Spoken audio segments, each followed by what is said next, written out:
And welcome to our first DHEP Self-Taught Exploring Perspective series. We'll be hosting this presentation series this fall. For this first one, we are thrilled to welcome Dr. Manning to present for us today. I'll explain a little bit of his background. He was born and raised in New Zealand, where he received his bachelor's degree in engineering. Engineering, yeah. University of Canterbury in 1990. And then he moved to the United States for his PhD, which he received at the Scripps Institution of Oceanography. And during his PhD, he created, let's see if I can spell this, an atmospheric oxygen measurement was established in New Zealand and has provided continuous documentation of those measurements since then. After receiving his PhD, he moved to Germany, where he worked at the Max Planck Institute of Biogeochemistry, where he led a group called the Tall Towers Group, which measured greenhouse gases in Germany, Poland and Siberia. thank you, Germany, Poland, and Siberia. And then since 2006, he's been living in England and working here at the University of East Anglia. He also has done carbon-related atmospheric, he created a carbon-related atmospheric measures lab, or CREM, and he is teaching the next generation of students about the urgency and importance crisis of climate change. He has been deaf since he was a year old, but attended mainstream schools, and unfortunately did not have the opportunity to learn New Zealand Sign Language. He wanted to mention that he did take ASL classes during his PhD, and was fortunate to meet Carol Patton and Tom Humphreys, as well as Rain Bosworth during his time in California. And he is especially proud of his deaf sister, Victoria Manning, who is a Gallaudet alumni and a strong advocate of the deaf and disabled communities in New Zealand. Victoria is currently working in the New Zealand Department of Health, focused on access and rights for all disabled people. So I am thrilled to welcome you up, Dr. Manning. Thank you very much.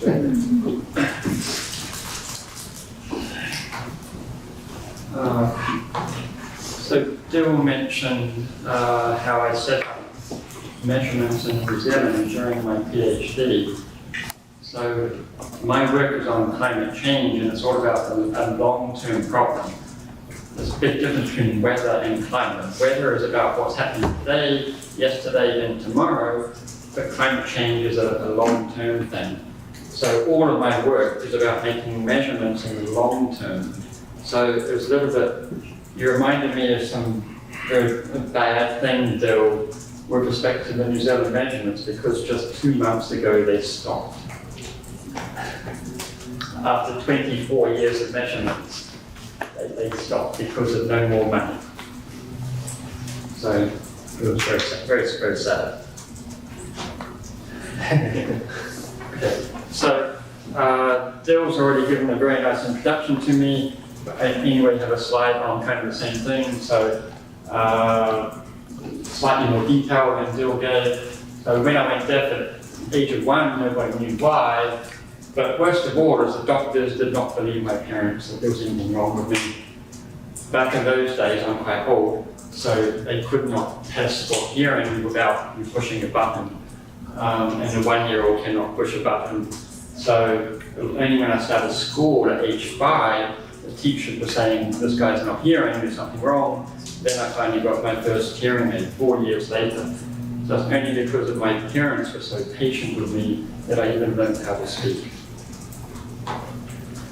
So yes, I attended mainstream schools and did not learn any sign language. There was only one deaf school in all of New Zealand, which was very far away, and at that time it was actually a very bad school. So I think my parents made the right decision for my education to send me to a normal school. But of course it meant I was very isolated because I was with hearing people who I couldn't really communicate with. And so my younger sister, as mentioned, she went deaf at age 4, so she had already learned to speak before, which was helpful. And this time the doctors, of course, believed my parents. And yeah, she's very famous in the community, so I'm very proud of her. And she currently sits on the Work Federation of Deaf board as a board member since 2019. So that's very cool. Also, as I think you don't know, was it Colorado? But yeah, I don't know. I moved to Colorado in 1991 when I was just 21. Wait a minute. No, I must have been 23. I'm looking at the numbers. Moved to Colorado, USA, working as a lab technician. And then 2 years later, I moved to San Diego, still as a lab technician, and then I started a PhD. And that's also where I got to meet Rain Bolsworth, and became friends with her now since 30 years. So we've had a very, very long, good friendship. And as Liz mentioned, I arranged with her husband to come over here last year for her 50th birthday as a surprise. So I just showed up in their house, and Rain didn't even know I was coming. But we also did exactly the same thing when she turned 40 10 years before. I just showed up from England. I showed up in America for her birthday. So now we're thinking, what can we do for 60, because she will be expecting her. So we haven't solved that problem yet. Then after America, I moved to Germany in 2001 as a postdoc. And it was also a little bit of a personal experiment. They say that when you go to a foreign country, you learn the language because you're immersed in it. So my question was, can a deaf person learn a language when they're immersed in it? And the answer was no. After 5 years, I could read and write German, but I could not speak it. I could not get the pronunciation right. And Germans didn't understand me. So I said slightly wrong. They had no clue what I was saying. So I wrote it down and said, oh yes, of course. It was very, very frustrating for me. And I also couldn't hear it. I just could not pick up the sounds of German. In retrospect, the problem was this was before I got my cochlear implant. So I maybe I need to repeat that experiment now that I have a cochlear implant, because it's so much better than a hearing aid. Anyway, so I needed to leave Germany because of the language problem. So I moved back to an English-speaking country, and I was lucky to get a job in Norwich, England in 2005. The next year, in 2006, my hearing got a lot worse from one day to the next, from 110 to 130 decibel hearing loss. Nobody knew why. Hearing aids cannot help you at 130 decibels. And so it was only in 2010 that I got my current cochlear implant. And for that sort of 4 or 5 years, I think back, I don't know how I survived that time, because I've never been so isolated in my life. I had no family. I couldn't speak with my colleagues at work. I had just moved to a new country, so I also didn't really have friends. So I don't know how. Somehow, obviously I'm here, so somehow I survived. And the cochlear implant really transformed my life to be able to communicate with the hearing world again. So that's a little bit about my personal life. So then my career, which again Dill has also mentioned briefly, I got a Bachelor of Engineering degree in Chemical and Process Engineering in 1990. The reason I chose that degree is because my father is a climate scientist, and I did not want to do the same thing as my father. So I was trying to do something different, but I hated it. They were teaching me to go and work on an oil refinery. And at this time I was becoming an environmentalist, and this was the worst thing I could possibly think of to do. So I finished the degree. I only just passed my classes, but I did get the degree, and then wanted to do something different, so I became a lab technician, first in New Zealand, and then the reason, by the way, why I got to go to Boulder, Colorado is because my father had a sabbatical year in Boulder, and so the colleague I was working for in my summer job in New Zealand, he got me a job also in Boulder, Colorado, so I could follow my parents. They stayed for 1 year. I didn't leave. I stayed for 10, and had a great time working in these labs. And then I continued on to a PhD for the same person who I had been working for as a lab technician in the Scripps Institute of Oceanography in San Diego, California. I don't know if you've ever seen this place, but I took 7 years to do my PhD, which is a long time. And all the people I meet, they give me a hard time about how long I took until they visit Scripps. If you visit this place, you're like, oh my God, how did you finish? Because the beach is 100 meters away. It's the best swimming beach in San Diego. People are surfing there every day of the year. You know, it's a wonderful climate, not just in summer, but also in winter. So it's like, suddenly, instead of giving me a hard time for taking 7 years, people are like impressed I finished it all. So what my subject was on, temporal variability, you can read it so you don't have to sign it. Temporal variability of atmospheric oxygen from both continuous measurements and fast sampling network. Tools for studying the global carbon cycle. Do not have a title this long, it's a huge mouthful. Then, as I said, I moved to Germany as a postdoc and then group leader at a place called the Max Planck Institute for Biogeochemistry. It was actually in the former East Germany, which had been communist, you know, run under Russia effectively, and the war, the Berlin Wall had fallen down 10 years before, but there was still a lot of transition and change. So it was quite an exciting, interesting time to be living in Germany. Then I had to leave because of the language, so at first I was what's called an advanced research fellow. I just did research for 5 years, and then in 2010, I became an associate professor doing both research and teaching, and that's what I've been doing ever since. So that's my background, both personal and professional. Anyone have any questions on that or no? Yes? What group leader, what is group leader? What is that role? Yeah, I don't know. The Max Planck Institute is a very small organization, so they don't have official titles. But I was, instead of giving, maybe the best way to explain it is to say who was I leader of. So I had 3 PhD students and 4 technicians and 1 postdoc at that time. Oh, interesting. Okay, thank you for explaining. I am wondering, since you did 7 years at the Scripps Institute, I'm wondering how was the experience there in terms of access services, availability for you as a deaf person? Did you feel friendly and welcome? So, as I said, that's when I met Rain, who was doing a PhD at the same time, and she had an interpreter for everything she wanted. But I didn't know sign language. So, you know, what access was available to me? Nothing, basically.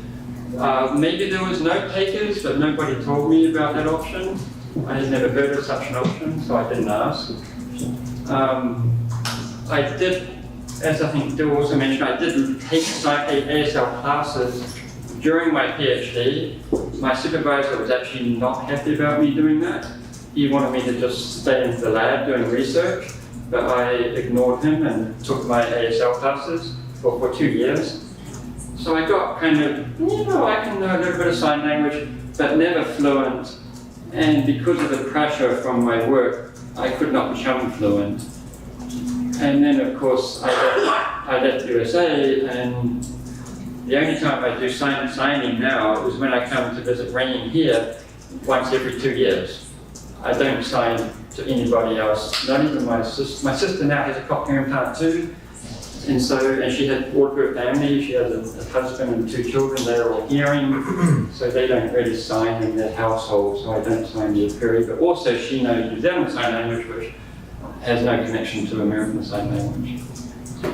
She went to Gallaudet for 2 years, so she used to know ASL. So for some years, we would converse a little bit in ASL, but mine was never very good, and she just kept forgetting ASL.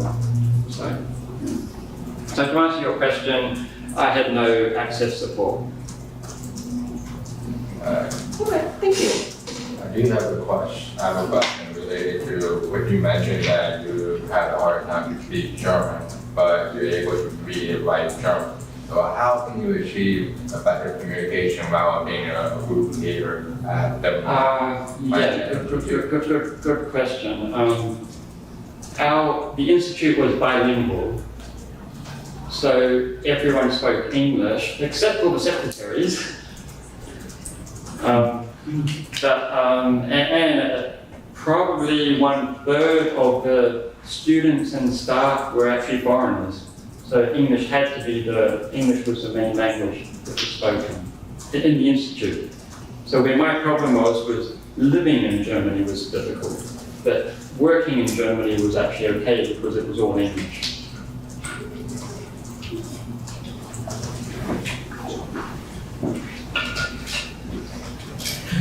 So I'm wondering, can you read and write German? Did you learn it there or did you learn it before? And how did you learn it when you were there? So, good question. I started on a fellowship which I've been told you do the same thing here at Rochester for new hearing faculty, you give them an intensive ASL class. I had an intensive German class, I think, for 3 weeks when I arrived. Which, it helped, but again, because of being deaf, I progressed, half the speed of everybody else. And then after 3 weeks, it was finished. And then I remember getting my own German private tutor who I paid for. She was actually a university student there. And I was just trying to get her to teach me how to say these sounds. There's one sound, CH. I would try 1,000 times to say the sound. I couldn't get it right. I said it again and again and again. And one time I might say it right. Yes, like that, she said. And I do it again, and I don't get it the same time. I mean, it was so frustrating. I just could not make the sound. It was coming from the back of the throat. There's nothing on the lips. I just could not learn this sound. So it was impossible. I'm sure you guys probably had similar experience. Right. No. Okay, yeah. I probably take a couple more minutes to have the students introduce themselves, so that way I might have questions for them as well, for the attention. Yeah, okay. That's okay. So I'm going to start with Hayden. Hayden Orr, and I'm a 3rd year student. I'm here because I like research, so. And majoring. Thank you. Ulysses, and this is my sign name. I'm an environmental science major, and I want to work at Scripps. That's my goal, my future goal. For marine biology. For marine biology. And with the Bridges program, I'm learning all the skills I'll need in order to be successful with my PhD. I'm Savannah. This is my sign name. I'm a 1st year's master's student, and I worked under Rain as well.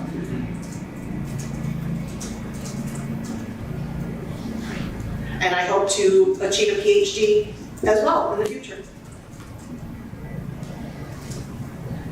My name's Adrina. I'm a 2nd year master's student in human-computer interaction. I worked with Rain in her play lab, researching on deaf children, code is how they receive or are able to perceive language. And learning ASL from technology like an iPad. I'm hoping to get a master's almost this semester, soon, getting ready. And I plan to go on to a PhD as well.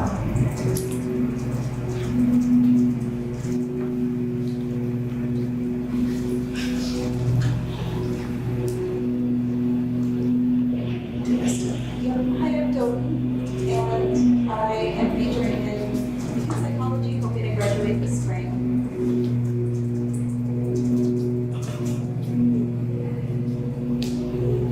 And I've been working in the ML lab here at DHEP.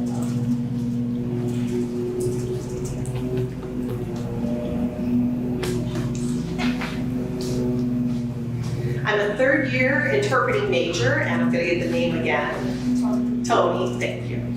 That's the sign name. And I've worked here for the summer of 22, and I'm a research assistant, student research assistant. Everyone else? Hello, my name is Hannah. Yes, and I know exactly what you're talking about, that CH sound. That's how you pronounce my name, so you gotta give that a deep throatiness. I'm a fourth year environmental science major, and I am also in the BSMS program. I am so excited to meet you because you have taught all of my classes, they teach about you. And I'm always saying, yes, he's deaf, I know about him, he's deaf. And so I just think that's really interesting. Yeah, I'm just really excited. During classes, she's always saying, hey, I know he's deaf, I know he's deaf, very excited. Okay.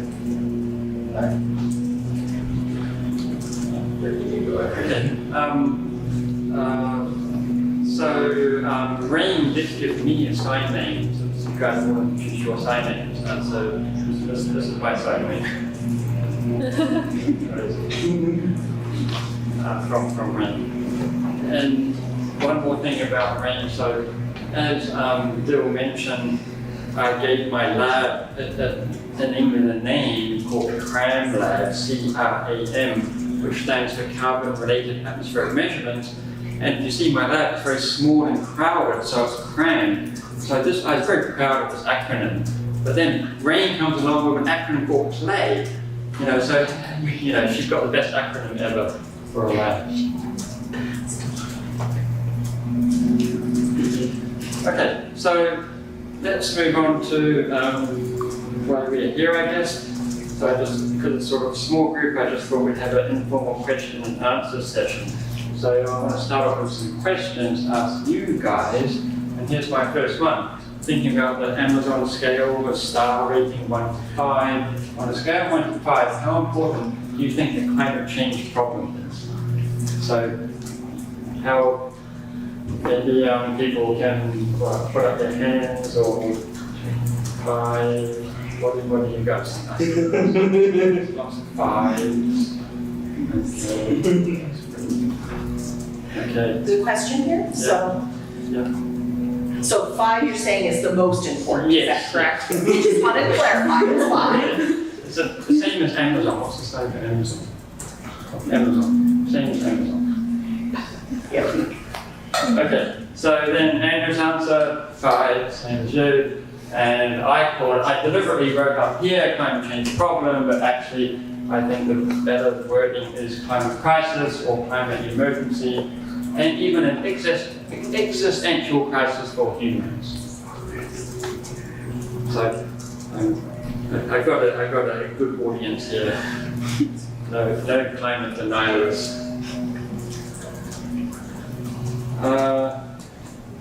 But as I mentioned before about weather versus climate, the problem with this crisis is you guys realize, but the general public do not understand the problem because it's a slow burn problem. Weather is variable from day to day, and most people don't understand the difference between weather and climate. The other reason why it's such a big problem is the fossil fuel industry has been on a decades-long, extremely effective campaign against climate scientists. These guys have so much money, it's phenomenal, and they have a lot more money than scientists actually, to spread this information.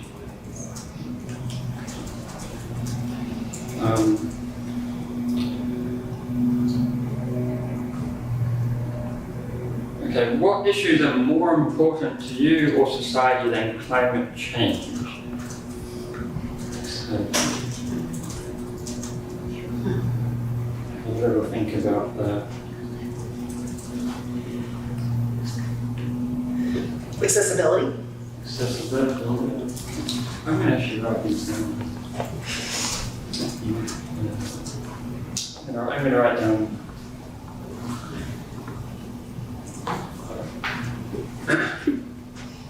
information of self-care and wellness. Sorry. Information is self-care Information of self-care and wellness overall. and wellness, self-care and wellness. Self-care. Yeah, like mental health, for example. It can have be mental, it can be physical too, but yeah. Mental and physical health as well, yes.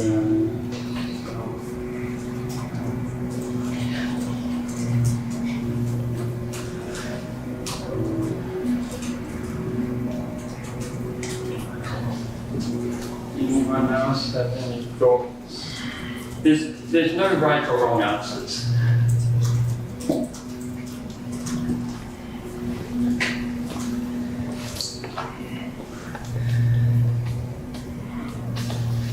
So all of the countries, politically, I'll stand up.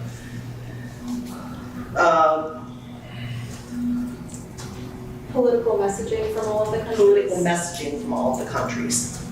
Right. So you don't mean security, you mean messaging.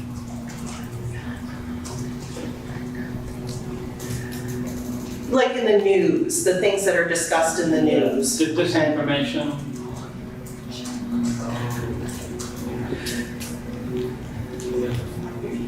Getting people to trust each other and showing And just in signs.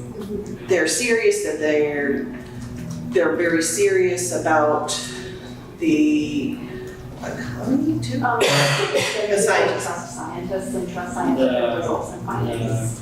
Yeah, yes. So maybe like this trust of experts, which happened during COVID, for example. Okay. These are really good answers. Any other thoughts? Sustainability. That's really good.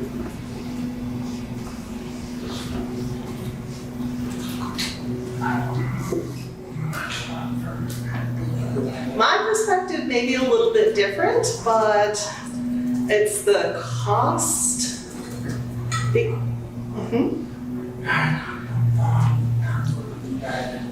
You come from a family that's very poor, so, you know, the cost of living has become very expensive for us, and we can't really sustain our lives. Yeah, so maybe like inequality. Yes.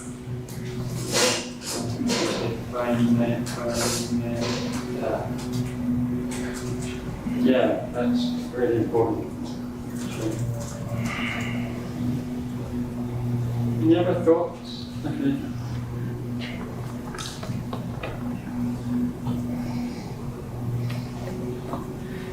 What people value, what people want in life. It's become now more about money and economics, and so instead of self-achievement, so the problem of the foundation of, it's a foundational problem, more like than political or greed. There's more greed than doing for each other.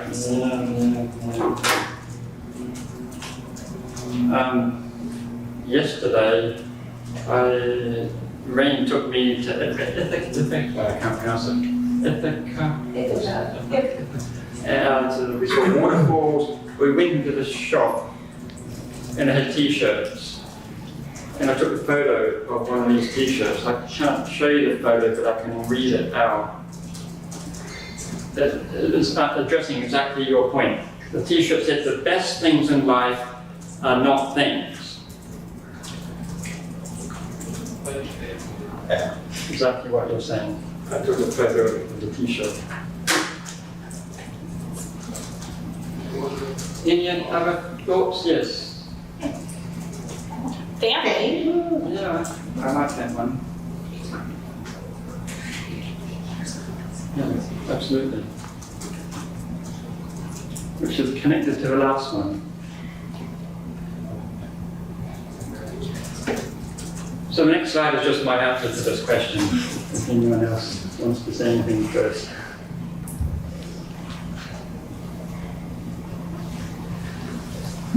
Human rights. Yeah.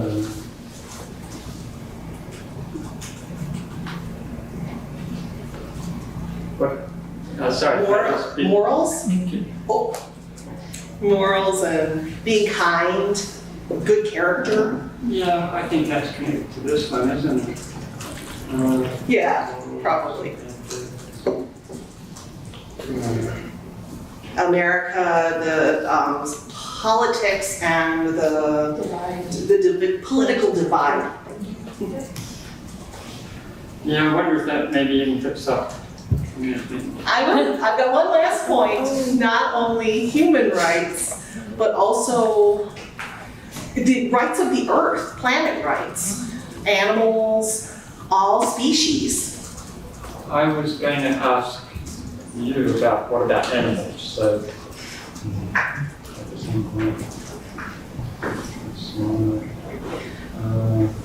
Sorry, I'm losing. Oh, I agree with what you were saying in the back here, so. Which one? Yeah, no, not the personal, the point. Oh, human rights, oh, earth, Yeah. and animal rights. Right, so.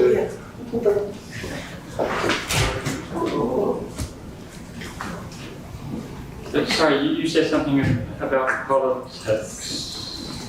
Yeah. That was me over in the corner with a white shirt. Yeah. Something else about politics. The Yes. political and social divide in America. Yeah, yes. So I'm going to put it under this one because it's, yeah. Oh, especially in the USA. Yeah, that's, this country's crazy. With that. Yeah. Okay, that's some really great answers. Shall I move on to what I wrote before hearing what you guys said? Go ahead. But what's more important, my answer, nothing. I'm biased. But then I said, but of course many issues are equally or nearly as important. So I'm saying nothing's more important. And what have I said? Rich, poor, inequality, or being brought up. Domestic violence wasn't really mentioned, but we did, I think, have to talk about gender inequality, or maybe, did we touch on that? We talked about inequality for sure. Global and political conflict and security, we touched on this kind of theme. Living healthy, comfortable lives with support. You guys said access, support, kind of the same. So yeah, with support structures. So yeah, some of the same things, but you guys definitely had a few additional things that I hadn't thought of. So yeah, climate change is important. It's my field. There are other topics. We can do more than one at the same time, right? Of course we can. Okay, what's my next question? If you had to just think of three, what I call grand challenges for human society, the biggest and most urgent problems for human society, what would they be? You can only think of three. If you think one, that's fine too. First would be climate change. Also, the danger of nuclear energy and war specifically. And third would be inequality. Climate change, threat of nuclear war, and inequality. Which kind of inequality?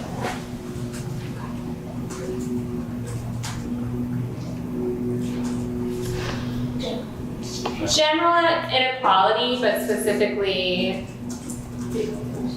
like first world versus third world inequality and issues. There's a huge divide. Cool. What else? If you only have one or two, then you don't have to have three. Misinformation through social media, or misinformation overall. Misinformation through social media and misinformation in general. I agree. And you know,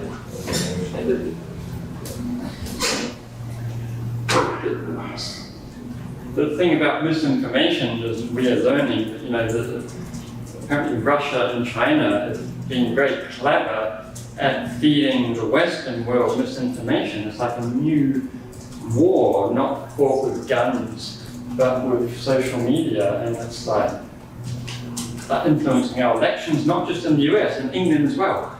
Apparently Russia had a big influence on our Brexit vote, which was, I would say Brexit was more disastrous than Trump.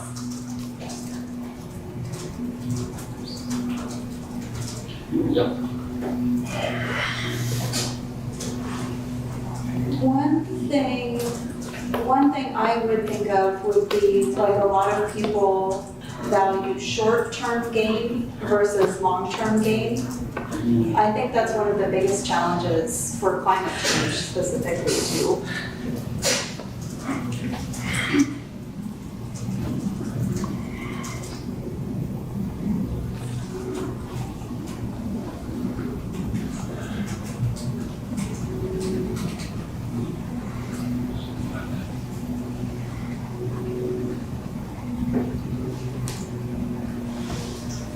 I think resources and finances are resources by the elite, sort of the hoarding of information and finances by the elite and by corporations. Probably with that.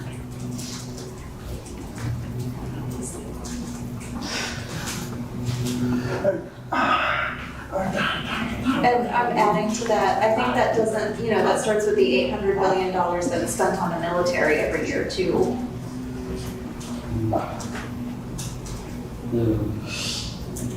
Yeah. So in I teach a class, a final year undergraduate class in England, which is called the Carbon Cycle and Climate Change.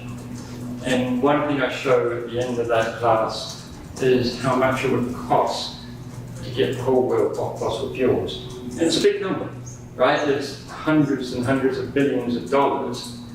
But then I show the next slide how much we spend on the military, or how much we spent in 2008 to rescue the banks, right? And these numbers are bigger than what we need for climate change. So if governments want to find the money, they can. But with respect to climate change, they don't want to. That's the truth. They won't tell you that, but that's the truth.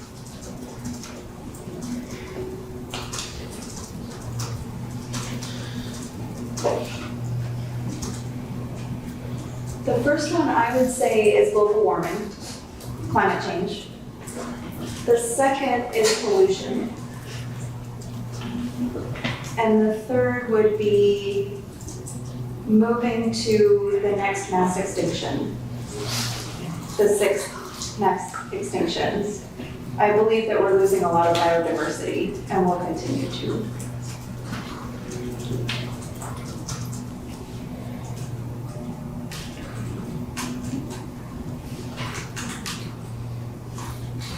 Yep. Yeah. And by pollution, you probably mean atmosphere, water, all kinds, yeah. Everywhere, space, Yeah, yes. if beyond the atmosphere, land, water, everywhere. Yeah. Plastic in the oceans. Yeah.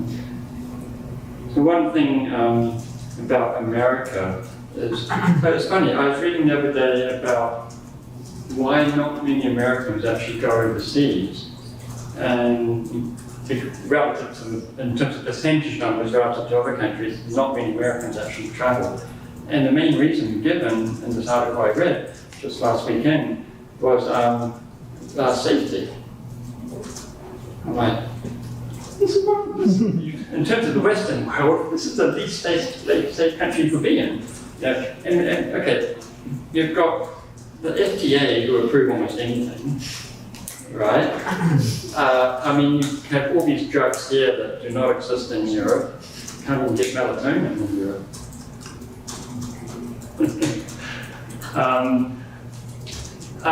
Food poisoning is so high in the US compared to in Europe. And we haven't even started talking about guns. You know, I mean, sorry, but this is not a safe country. Western rebels. And it's partly because of the influence of lobbying and not having regulations, right? And so many people in this country, they want their freedom, and that freedom means, you know, being allowed to take bleach to get rid of COVID. Right? Or having guns, the freedom to kill somebody else, I guess. You know, Trump can walk down Fifth Avenue, he said, and kill somebody. That's what he said. And whereas in Europe, we have a lot more laws, but many of them are to protect the people. And I think that people need protection. And it doesn't mean we're not free. And then when you come back to the inequality topic, right? If you're very poor, then I would say you're also not free. So what is the real definition of freedom?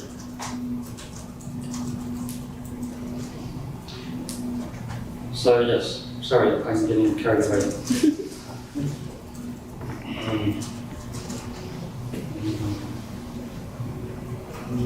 That's an excellent point made anyway, do we appreciate that? Yeah. On one hand, it's interesting. So I lived in California when they went no smoking in restaurants. And they were not only the first state to do that, they were worldwide. California is one of the first. And I'm like, this is bizarre.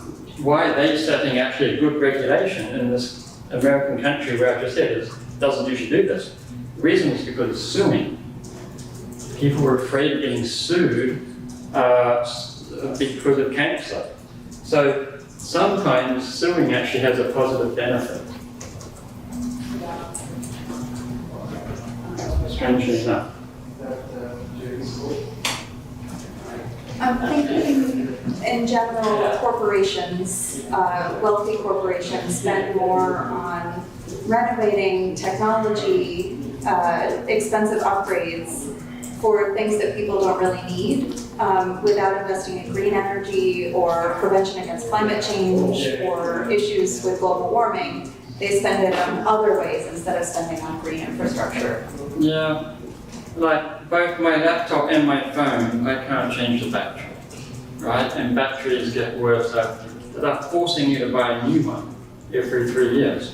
My old laptop, I could just put in a new battery, keep the same laptop. Same with my phone. So that's kind of, you know, we've been forced to upgrade over time. So I agree. That's just one example, one small example of what we're saying.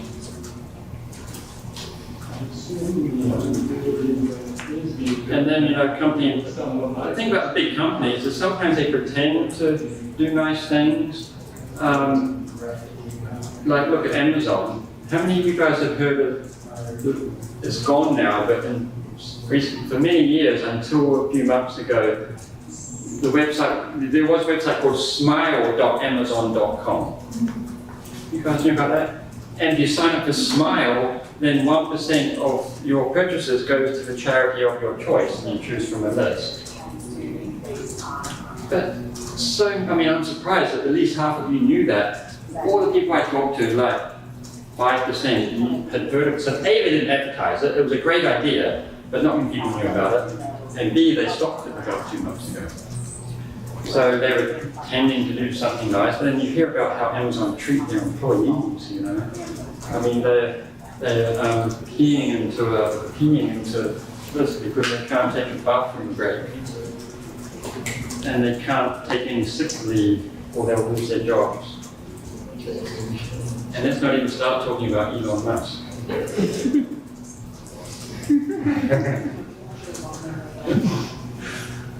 Anyway, any other thoughts until we show my answers to this question? One thing, Needing to reduce dependency on fossil fuels. Yeah. Right now, the whole world is heavily dependent on fossil fuels and the fossil fuel industry, whether that be oil, coal, and so on. So we really need to divert into not using fossil fuels because at some point they will run out. Yeah, well, I mean, that's basically climate change. But let me just show you something. I'm going to watch the screen again. I'm going to do another F. Did you see that? Did you see? I'm going to do it again. I write this word so much. Oops, I didn't do it that time. Of course, if you're watching.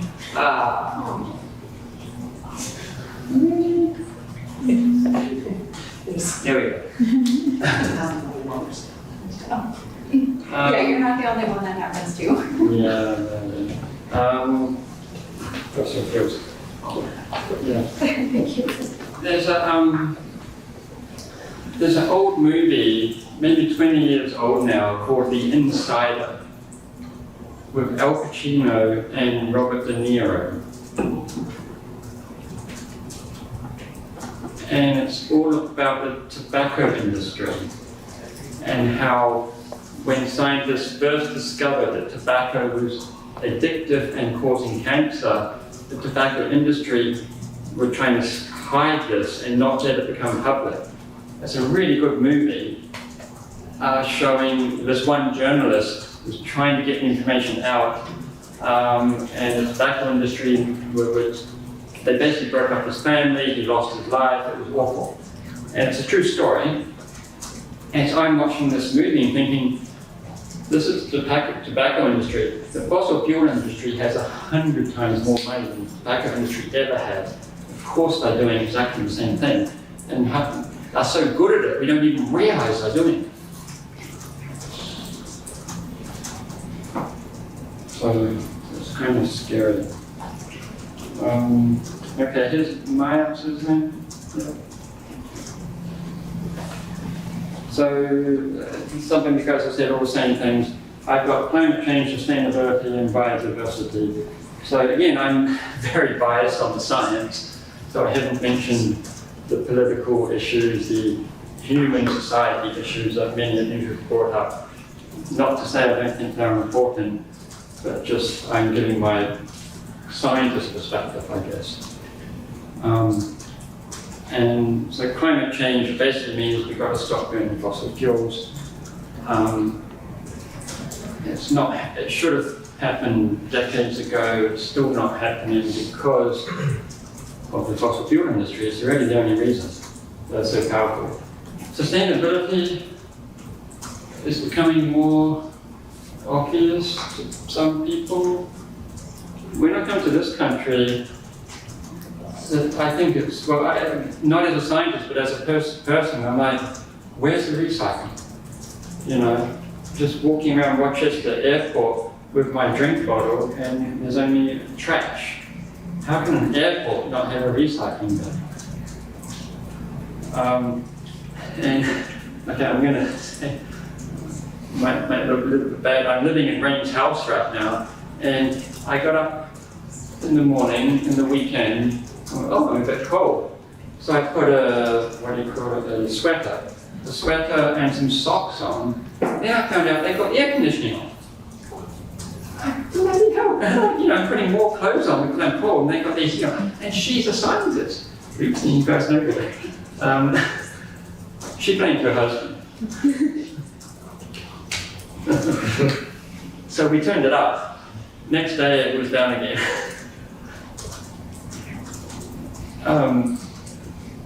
If you go to Europe and you look at fossil fuel emissions, there's a big seasonal cycle because Europe does not have air conditioning. So we're using all our energy in the wintertime for heating and not in summer. In America, there's not a seasonal cycle because you're using air conditioning in the summer and heating in the winter. And sure, some parts of America does get hotter than Europe, but not all parts. So, and some people have the temperature set point in summer lower, so spending more energy for a lower value, and in the winter they have a higher value, spending energy for high value. So couldn't it be the same number the whole year? So I don't see much recycling here. I see huge energy wastage, energy consumption in America compared to anywhere else. And it just becomes second nature. You live in it, and then until you visit another country, you don't realize that actually it could be different and still may be okay. And biodiversity is one that my university is starting to get into in a big way. I personally don't know much about it, but the little things I do hear, it sounds really scary. But for example, we need bees to pollinate our crops. And the bee population in England is half of what it was 10 years ago. I don't know what's going on in America, but... And then, okay, one way to help climate change is more trees. Because trees suck up carbon dioxide. So, okay, let's plant lots of trees, but if we plant trees, it's just only one species, right? Plant a whole field with one species of pine trees because they grow quickly. But then we will destroy the biodiversity. So, it's like, you know, this is very complicated. Solve one problem, make another problem worse. So I think the answer is we have to be aware of all of the problems so that we find the right solutions. And going back to fossil fuels, yes, we must get off fossil fuels as fast as possible, but there are wrong ways to do this. We're trying to move to electric cars. If we do it in the wrong way, it will be a disaster. We need the infrastructure for charging points. We need more electricity. Where's it going to come from? What's happening in England already is people who are buying electric cars are buying bigger cars because they don't need to fill it up with gas, right? But a bigger car takes more natural resources. And the batteries are using rare metals that are coming from Africa, which is using human slavery to produce those metals to go into the batteries in your electric car. So it's a very complicated problem. It's not a simple solution for anything. How are we going time? Yeah, we're trying to stay like about 8 minutes left. So I'm going to like keep going and then we'll cover a few more minutes, but roughly about 8 minutes left. Okay, cool. We'll go a little bit faster. Okay. Yeah. So my next question was, what do you think are the grand challenges for America? Same as before or different? If different, why? So in the interest of doing this quickly, shall I just move on straight to my thoughts and then have you guys say what you think about? I'll give my answers first and then you. Maybe go quicker. So my answer is reduce per capita fossil fuel emissions, international leadership, otherwise the same as before. And then I said the US has a poor track record on what is needed. The US almost never signs up to international treaties because they think they're better than everybody else. Very poor record in animal rights. Now that we had Brexit in the UK, we can get food from America. And the English were like, no, because American food, you have chlorinated chicken, you have beef with hormones. English people are like, absolutely not. We have veal. Veal is illegal in the UK because of the way it treats the cows to make veal. So animal rights is a much bigger issue in England than it is in America. And non-sustainable lifestyle we've been talking about already. I want to come back to the first one, per capita fossil fuel emissions, and so far there's been no numbers, right? I'm a scientist, I look with numbers. So check this out. This is showing per capita fossil CO2 emissions from the main countries from 1960 to 2021 in tons of CO2. The USA is the other one at the top.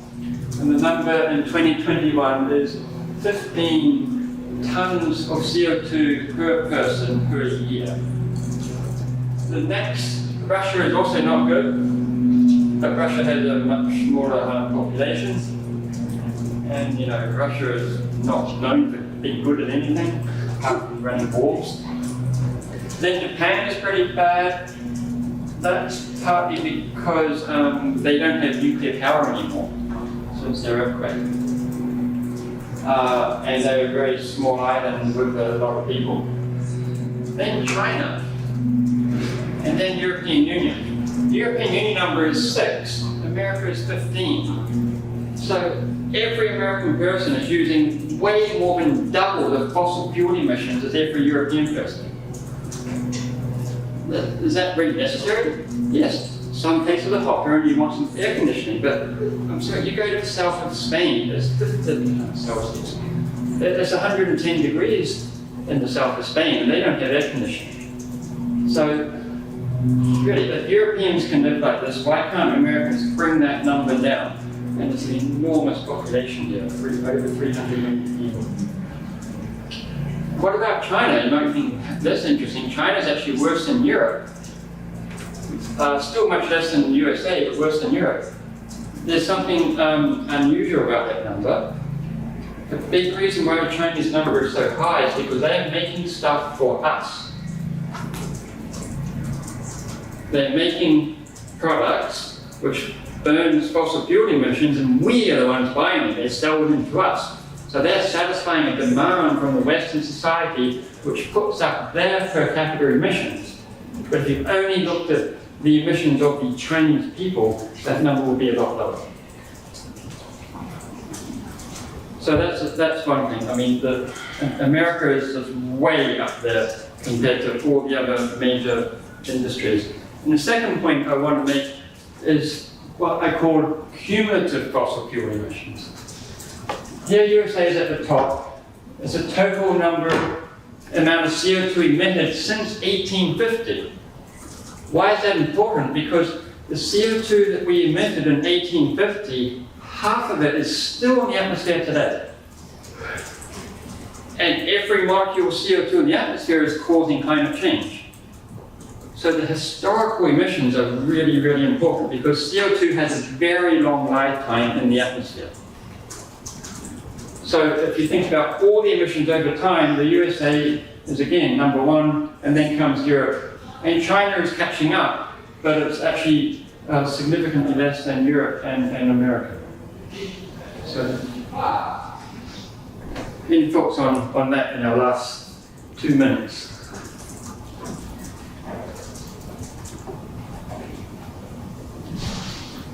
No. Yeah. Could you tell me more about Europe and where the historical one? Can you show the historical slide and talk about that? Europe includes 26 countries. So that's all 26 countries of Europe, correct? 27. It used to be 28 until Brexit, so UK is now separate. The UK number is actually quite high because we're a small country. The reason UK is so high is because we started fossil fuels. For more than 50 years, fossil fuels were only in the UK, which is where we get the British Empire from. The British Empire existed because we started with coal mining and industrial revolution. Then the rest of the world started catching up. So the UK has a big number. To answer your question though, so what exactly is your question about Europe? I just trying to understand why Europe would be producing more CO2, and with the UK being so small, I couldn't figure out why those lines were Okay, different. right. So, we're trying to figure out why that's less. So, because Europe you think would be bigger. The total population of Europe is very similar to America.